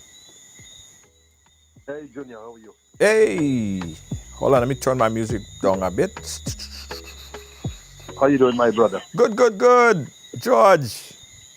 Well, I just want to say it is I'm happy to hear my brother was on your program here, but it's so sad, my brother has been a distinguished ambassador. Yeah. Are you hearing me? Yes, I'm hearing you. Go right ahead. I'm listening. My brother, it's so sad to see my brother have to come on and defend corruption in any administration. My brother had been a distinguished ambassador and statesman for Grenada, not only for this government. For years, he has worked under the NMP government in Europe, serving Grenada at no pay, giving back to his country. I'm not sure if you're aware, when my brother was 26 years old, the Maurice Bishop government went to the University of the West Indies and brought him back to Grenada to run cable and wireless. And so my brother have a long, distinguished record from since he was around 23 years old, serving the Maurice Bishop government.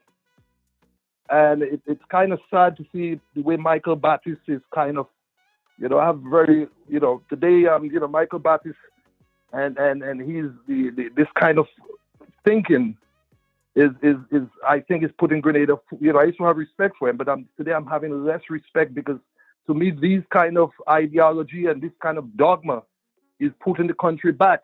No, I want you to pay very attention to what Jenny Simon is saying, and maybe you guys not listening to what she's saying, and it's going to be very hard for Andy Williams to win any libel case against her in court. Remember what Jenny Simon is saying. She's saying it is rumored. But the tape you played, she's saying it is rumored. But no, but tonight she said that she have the evidence because again. But yes, but once she have evidence to back up the rumor. Mm-hmm.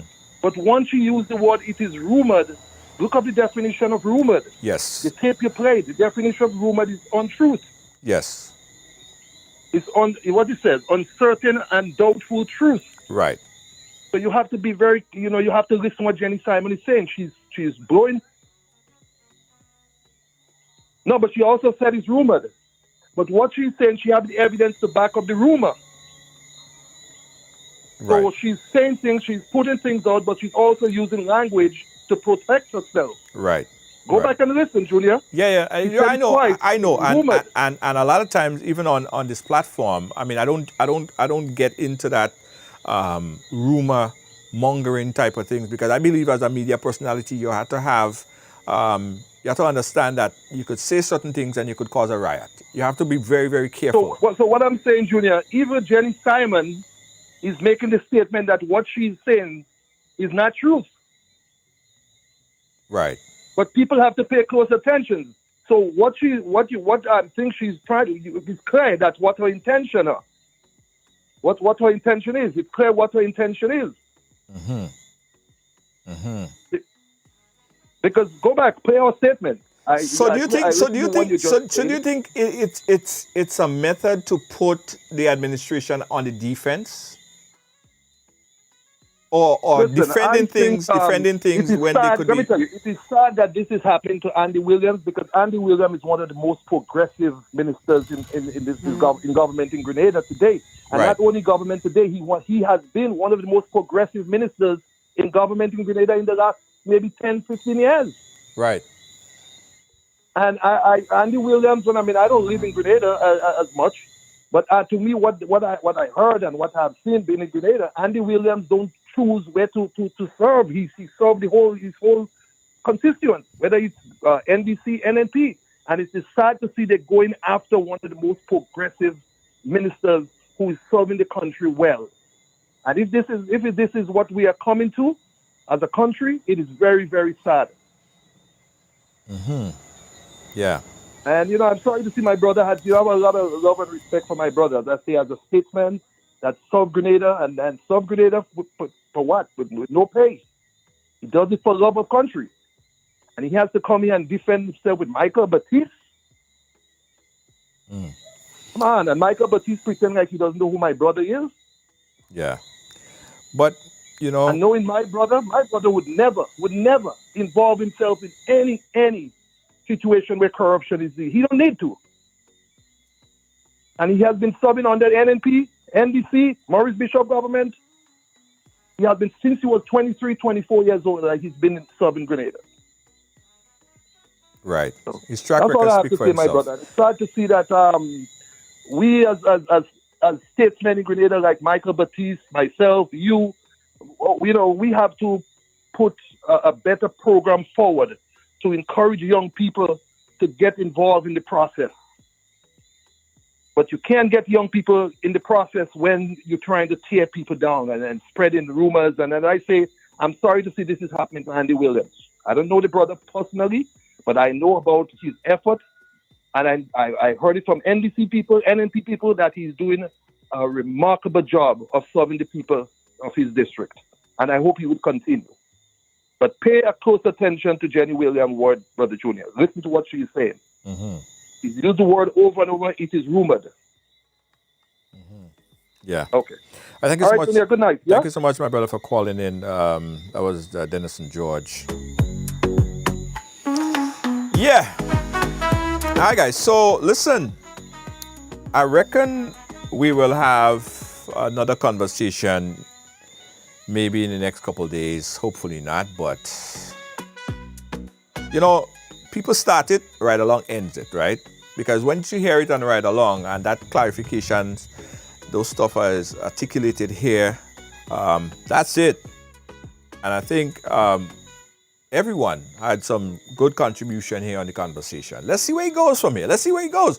Listen, if these allegations are true, and I'm telling you right now, if these allegations, and these allegations now is rumored, I don't deal with rumors, if we have factual information and information were to be released to the contrary to what is being said by any one of the individuals here today, we will publish it on Ride Along Live. I'll come back here and speak about it because we deal with all the issues on all sides. Where you could look at one program and all they give you is one side of the matter. You see what's happening on Ride Along Live. Everybody watch Ride Along. Everybody have an input. And we don't cut people off.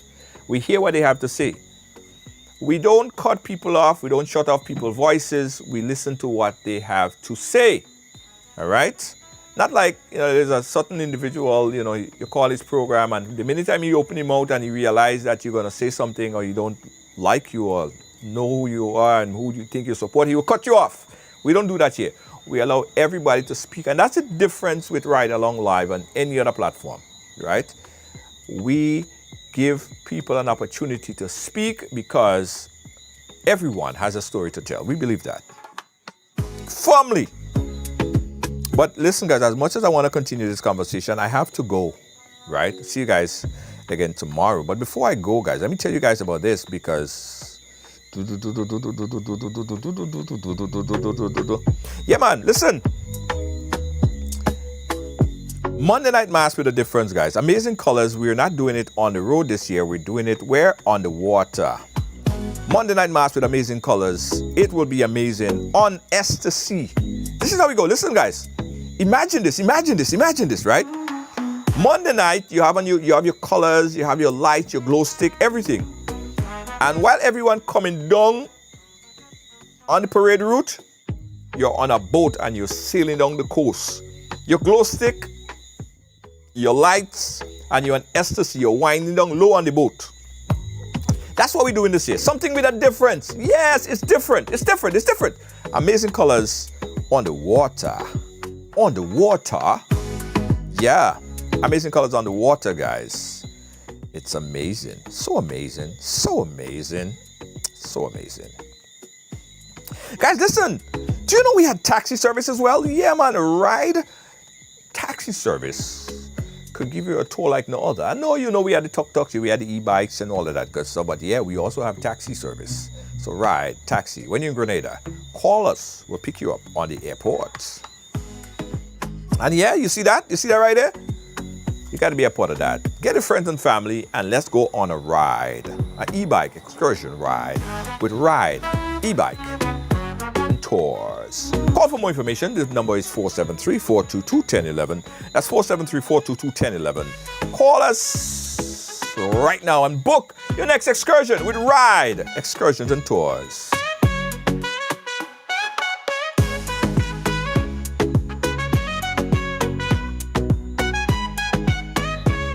Also, don't forget, if you're looking for a tuk-tuk, you're looking for a tuk-tuk tour, you know, that's the hottest thing to get around tongue, Give us a call. And we're forever looking for drivers, guys. So if you ride and you could drive, you want to be a rider, give us a call. Good night, folks. I'll catch you guys again tomorrow. Ride Along Live.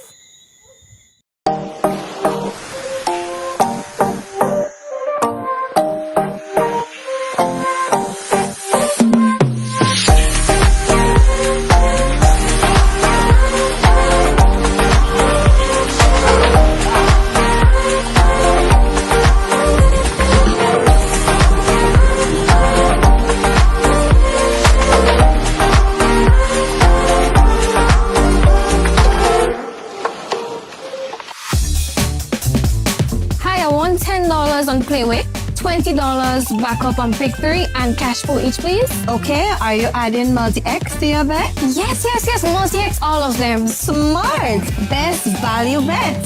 Backup and multi-X, you cannot go wrong. Don't matter the bet, multi-X all of the daily games.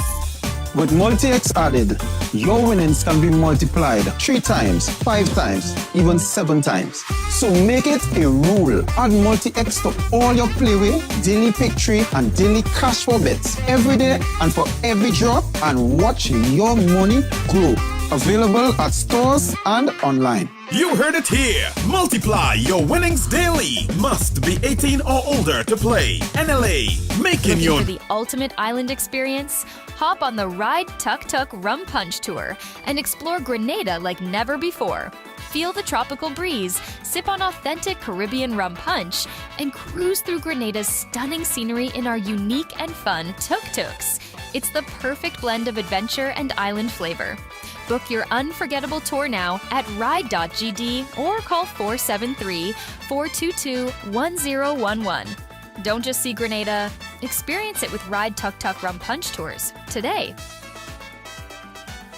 Are you a progressive young leader, a proactive emerging executive, a rising professional? Then you need appropriate cover for your vehicle. Introducing the Pro Motor Plan from Beacon. Car insurance that includes free loss of use, windscreen cover up to $3,500, free special perils, free accident forgiveness. Get Beacon's Pro Motor Plan today. Don't procrastinate. Call Beacon today at 440-4447 or visit beacongrenada.com.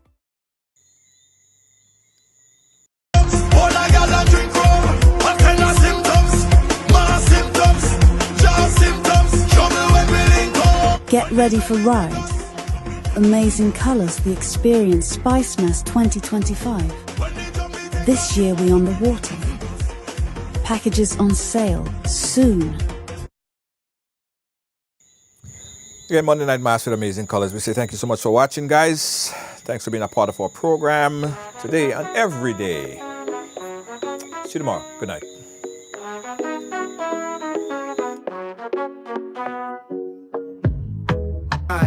Feel the beat, feel the vibe. Amazing host leading the ride.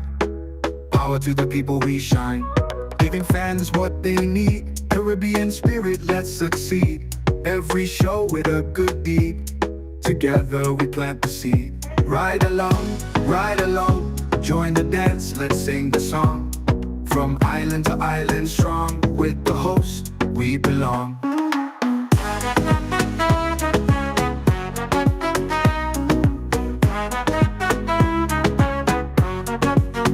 Energy high, heart so bright. Tune in, feel the light. Global love taking flight. Every ride a sheer delight. Making waves